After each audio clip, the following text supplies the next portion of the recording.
दक्षिण में एक राजस्थान के ही एक मारवाड़ी वैश्य थे, भरत जी नाम था उनका।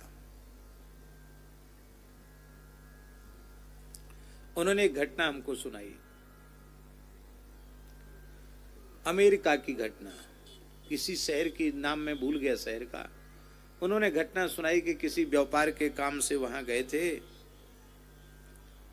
तो एक बड़ी बिल्डिंग थी, बड़ा मकान था, ऐसे खूब मैदान था, उसमें घास लगी हुई थी, और एक अत्यंत बुजुर्ग व्यक्ति, अमेरिकन व्यक्ति, वहां का मूल निवासी, वो मशीन से वो घास अपनी काट रहा, घास को छील रहा था, अपने गार्डन की घास को।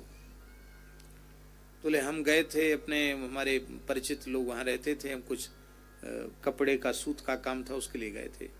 हमारे मन में आया कि कोई काम तो है ही नहीं, काम तो दूसरे लोग कर रहे हैं, ये बुजुर्ग आदमी हैं, इनका कम से कम थोड़ा सहयोग तो कर दें। तो बोले मैं गया और मैंने उनसे अनुमति मांगी कि मैं भीतर आ सकता हूँ क्या? बोले हाँ आइए। भीतर गए तो मैंने उनसे प्रार्थना की कि आप बुजुर्ग हैं, बहुत देर से आप ये काम कर रहे हैं, आप मुझे कहें तो मैं ये काम मैं कर देता हूँ। नहीं नहीं, मैं अपना काम खुद कर लूँगा। नहीं नहीं, आपको कोई इतराज ना हो तो मुझे कहिए। उनके हाथ से लेके करने लग गया और मैंने बोले पूरा काम किया, 1-1.5 घंटे में पूरा काम कर दिया। तो वो वृद्ध व्यक्ति बहुत खुश हो गया। तो अंग्रेजी में हम उससे पूछने लगे तो उसने कहा कि महाराज, वृद्धों के प्रति इस प्रकार की सेवा की भावना तो आपके देश में ही संभव है। आप भारत से आए हैं ना, बुजुर्गों का आदर और किसी भी बुजुर्ग की सेवा करनी चाहिए, ये संस्कार अमेरिका की धरती में नहीं है, ये संस्कार तो भारत की धरती में है। और उस वृद्ध व्यक्ति ने रोते हुए कहा कि मैं गॉड से, ईश्वर से प्रार्थना करता हूँ कि मैं मर के अब दोबारा इंसान बनूं तो भारत में मेरा जन्म हो, मैं अमेरिका में पैदा नहीं होना चाहता। ये बात भरत जी सुना करके गदगद हो जाते थे, कहते महाराज ये स्थिति है। आज जो भारतवर्ष में माता पिता का, वृद्धों का अनादर हो रहा है, वो हमारी परंपरा नहीं है, वो हमारी सभ्यता नहीं है, ये संस्कार शून्य पाश्चात्य शिक्षा का, पाश्चात्य संस्कारों का ये दुष्प्रभाव है। माता पिता की सेवा करना सनातन धर्म है और हमारे यहां प्रत्येक धर्म का अंग पूर्ण कल्याण की जिम्मेवारी रखता है, पूर्ण कल्याण की गारंटी लेता है। पूर्ण कल्याण क्या है? भगवत प्राप्ति। भगवान की प्राप्ति माता पिता की सेवा से भी हो जाएगी, कुछ करने की आवश्यकता नहीं। माता पिता को ही लक्ष्मी नारायण गौरी शंकर सीताराम मान करके पूजा करो, आपको भगवान की प्राप्ति घर बैठे हो जाएगी। पंढरपुर गए हैं आप लोग? पंढरपुर महाराष्ट्र में, वहां भगवान पंढरीनाथ विराजे हैं, ऐसे ऐसे खड़े हैं पंढरीनाथ। रुक्मिणी जी भी खड़ी हैं। कहते हैं भक्त पुंडरीक ब्राह्मण वेदों के बड़े विद्वान थे, बड़े पंडित थे, सामान्य व्यक्ति नहीं थे, पर उनकी प्रीति अपनी पत्नी में बहुत अधिक थी। पत्नी जैसा नचाती थी वैसे ही नाचते थे। वो पत्नी बड़ी विचित्र थी, वो अपने सास ससुर को, माने अपने पति पुंडरीक के माता पिता को फूटी आंख नहीं देखना चाहती थी, वो बहुत पीड़ित करती थी। और ये पत्नी रुष्ट न हो इसके लिए कुछ नहीं बोलते, अब पत्नी जो कहती सोई करते। पत्नी बोली कि सब लोग अपनी अपनी घरवाली को तीर्थ यात्रा कराते, तुम नहीं कराओगे? नहीं कराओगे तो मैं रूस जाऊंगी। बोले देवी तुम रूसो मत, जो कहो सो करूंगा। बोले तो हमको तीर्थ यात्रा करा के लाओ, प्रयाग नहा के लाओ, गंगा जी पुष्कर जी सब जगह करा के लाओ। बोले चलेंगे। वृद्ध माता पिता बोले बेटा पुंडरीक, हिंदू सभ्यता में माता पिता को तीर्थ कराने से पुत्र को बहुत पुण्य मिलता है। बेटा हम वृद्ध हैं, हमने अब तक गंगा स्नान नहीं किया, काशी का दर्शन नहीं किया, हमको काशी ले चलो, गंगा स्नान करा लाओ, प्रयाग में त्रिवेणी संगम में स्नान करा लाओ। बोले हाँ पिताजी, शास्त्रों में तो लिखा है कि माता पिता को तीर्थ यात्रा कराने का बड़ा पुण्य होता है। चलिए आप भी चलिए। अब पत्नी बहुत रुष्ट हो गई कि ये बुढ़ा बुढ़िया भी तैयार हो गए चलने के लिए, तो मेरी स्वतंत्रता में बाधा पड़ेगी। तो पत्नी बोली कि देखो मैं चलूंगी तो सही, पर तुम्हारे कंधे पर बैठ के चलूंगी। बोले चलो बैठ जाओ कंधे पे। वृद्ध माता पिता बोले कि फिर हमको कौन संभालेगा। तो पत्नी बोली इनके गले में एक धोती बांधो, पिताजी के गले में एक धोती बांधो, मैया के गले में, और हाथ में पकड़ लो, इनको खींचते हुए ले चलो, मैं कंधे पर बैठ के चलूंगा। विचित्र थी महाराज वो भी देवी।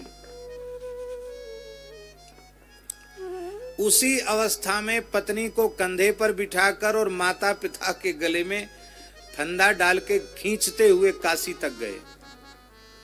और काशी में जिस तीर्थ पुरोहित ब्राह्मण के यहाँ पुंडरीक रुके, रात्रि में पुंडरीक ने जग करके देखा कि उस ब्राह्मण के घर में एक दिव्य पुरुष आए हैं, झाड़ू लगा रहे हैं।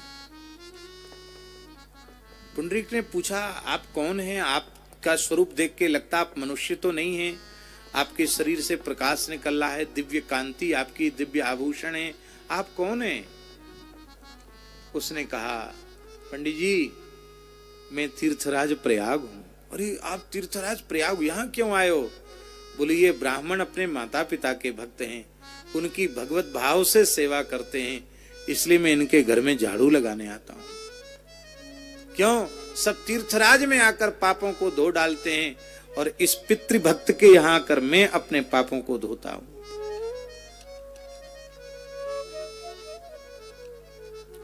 थोड़ी देर में एक देवी आई पानी लेके। वो आप कौन है? वो छिड़काव कर रही थी। एक देवी छिड़काव कर रही थी, एक पोंछा लगा रही थी। एक सुंदर सुंदर चौक आदि बना रही थी। बोले आप कौन है? बोले मैं गंगा हूं। आप कौन है? बोले मैं यमुना हूं। आप कौन है? बोले मैं सरस्वती हूं। तो आप सब घर की सजावट में, सफाई दफाई में, सब में, चौकों रंगोली बनाने में आप लोग लगी हुई हैं। पूरी रात यह चमत्कार उस ब्राह्मण ने देखा और महाराज जी वहां से आगे तीर्थ जाने का विचार छोड़ दिया और अपने पिता माता के चरणों में रोते हुए प्रणाम किया। मैं अब तक नहीं पहचान पाया, केवल संध्या, गायत्री, वेद पाठ और स्वाहा स्वाहा को ही सब कुछ मानता रहा। बड़े पवित्र ब्राह्मण थे पुंडरीक, कैसे वैसे नहीं थे, वेद पाठी ब्राह्मण थे, लेकिन वस्तुतः धर्म का सार तो माता पिता की सेवा है।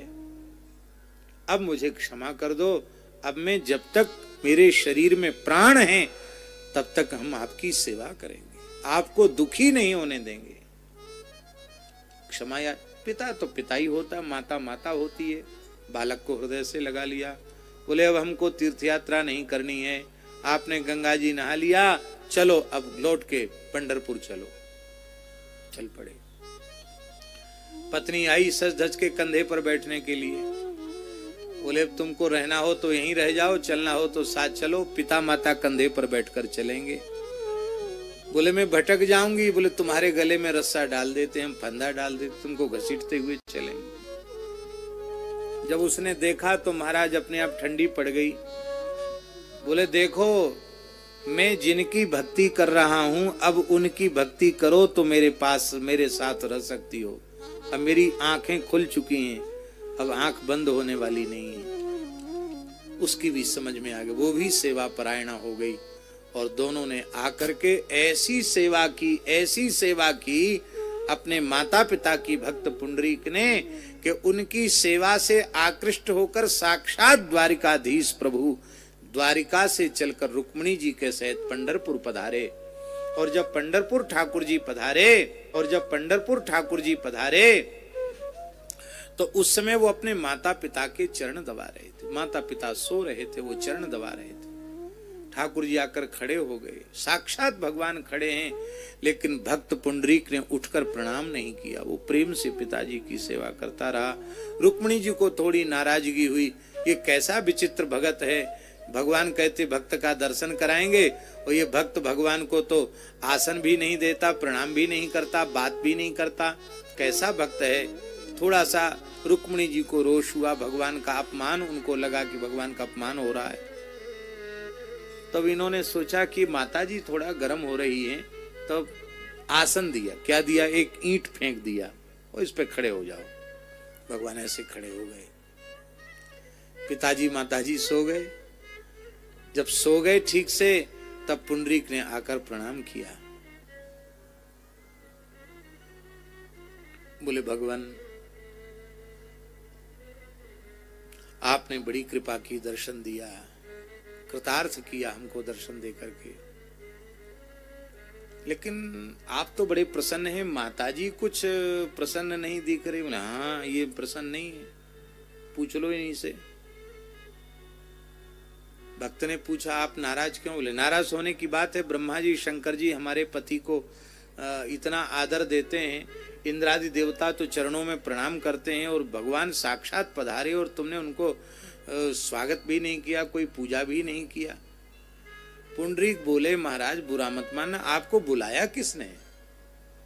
हमने तो आपको बुलाया नहीं, क्यों आए आप? भगवान मुस्कुराने लगे।